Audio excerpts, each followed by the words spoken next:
जान्हवी. हाय, दिस is Meenakshi. आज आपण बोलणार आहोत बहुचर्चित, बहुविवादित आणि सगळे अडथळे दूर करून अखेर प्रदर्शित झालेल्या उडता पंजाबबद्दल. उडता पंजाब ही फार खूप डार्क आणि खूप ब्लीक फिल्म आहे. ड्रग्स पंजाबमधल्या खूप गहन गंभीर ड्रग्सच्या समस्येवरती आधारित फिल्म आहे. ह्या फिल्ममध्ये खूप टेन्स आणि खूप थ्रिलर टाईप त्याचं थोडं नरेटिव्ह आहे. 3 पहलू आहेत फिल्ममध्ये. एक आहे आलिया, जी हॉकी प्लेयर असते, स्टेट हॉकी प्लेयर, पंजाबला कामासाठी आलेली असते आणि ती ड्रगच्या कचाट्यात कशी सापडते, असा एक पहलू आहे त्याचा. आणि त्याच्यावर दुसरा पॅरलल ट्रॅक आहे तो म्हणजे शाहिद कपूर, जो एक रॉकस्टार आहे. टॉमी सिंग असं त्याचं नाव आहे आणि त्याच्यावर बराचसा प्रभाव आजच्या काळातला जो रॉकस्टार आपला आहे हनी सिंग त्याच्यावरचा आहे. तशीच गाणी, तशीच देहबोली, तसेच डायलॉग. आणि थर्ड ट्रॅक आहे तो करीना कपूरचा आणि दिलजीतचा ट्रॅक आहे. करीना कपूर ही एक डॉक्टर असते. मुलांना, यंगस्टर्सना ड्रग रिहॅबिलिटेशन पासून ड्रगमुक्त करण्याकरता खूप झटत असते. तिच्याबरोबर एक करप्ट पोलीस ऑफिसर आहे, दिलजीत दोसांझ म्हणून एक नवीन ॲक्टर बघायला मिळतोय. तो पहिल्यांदा करप्ट असतो, नंतर तिला मदत करायला लागतो. असा तिसरा ट्रॅक आहे. तर हे चौघं मिळून ड्रग्सच्या विळख्यात सापडलेल्या पंजाबला सोडवण्यासाठी कसा प्रयत्न करतात आणि त्यांच्यासमोर काय काय आव्हानं येतात हे या पिक्चरमधून आपल्याला बघायला मिळतं. पिक्चर खूप डार्क आहे, खूप रस्टिक आहे. अगदी पंजाबच्या हार्टमधनं सांगितलेली ही गोष्ट आहे.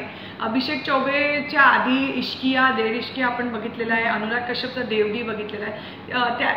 They understand that language. त्यांना ती बोली कळते, त्यांना ती स्टोरी टेलिंग कळते की त्यांच्या लँग्वेजमध्ये आणि त्या फ्लेवरमध्ये ती स्टोरी कशी सांगायची. आणि ही फिल्म देखील तशीच सांगितलेली आहे. म्हणजे फक्त गुडी गुडी पंजाब जो आपल्याला यश चोप्राच्या पिक्चरमध्ये बघायला मिळायचा, सरसो के खेत वगैरे असं न दाखवता हार्ड हिटिंग जे सत्य आहे ते त्यांनी याच्यातून मांडलेलं आहे आणि किती माहिती हो. आणि तो ऍक्च्युली नुसताच ड्रग प्रॉब्लेम नाही, पण ती ड्रगची समस्या किती डीपमध्ये आहे, किती सिस्टमिक आहे.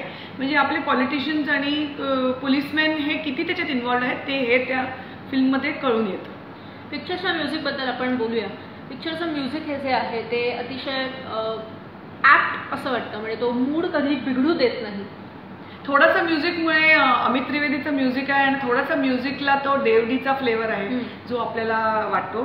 जिकडे पॉप आणि क्विक व्हायला पाहिजे तिकडे ते म्युझिक वर्क करतं आणि जिकडे एकदम सोंबर आणि थोडा लो टोन हवा तिकडेही ते म्युझिक रोमॅन्टिक आणि हे फ्लेवर यायला पाहिजे तिकडेही ते म्युझिक वर्क करतं. I think the music plays a very good role in the film.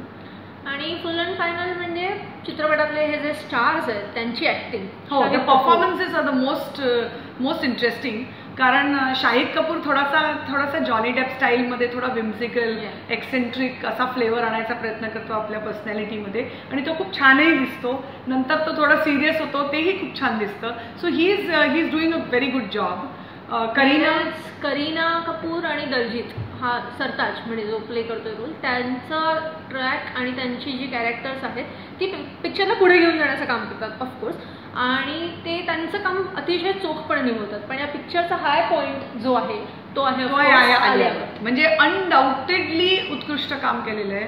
म्हणजे हायवेमधला रेंज आणि ह्या फिल्ममध्ये तिने असं अंडर प्ले करून म्हणजे लो रेंजमध्येच आहे ती पूर्ण वेळ. तिच्याकडून अपेक्षा करण्यासारखं भरपूर काही आहे. ती डोळ्यातून नुसती बोलून दाखवते, तोंडातून आवाज काढण्याची तिला आणि खऱ्या दृष्टीने तिने ह्या फिल्ममध्ये दाखवलेलं आहे की फिल्ममध्ये स्टोरी सांगण्याकरता ग्लॅमरस हिरोईनची अजिबात जरूरत नाही. म्हणजे शेवटी जेव्हा तुम्ही पिक्चर संपून घरी जाल तेव्हा तुम्हाला पिक्चरच्या कथेबरोबर आणि त्याच्या डार्कनेस बरोबर लक्षात राहील ती म्हणजे फक्त आलिया भट्ट. सो ओव्हरऑल या पिक्चरला आम्ही ऑफकोर्स देऊ 4 स्टार्स.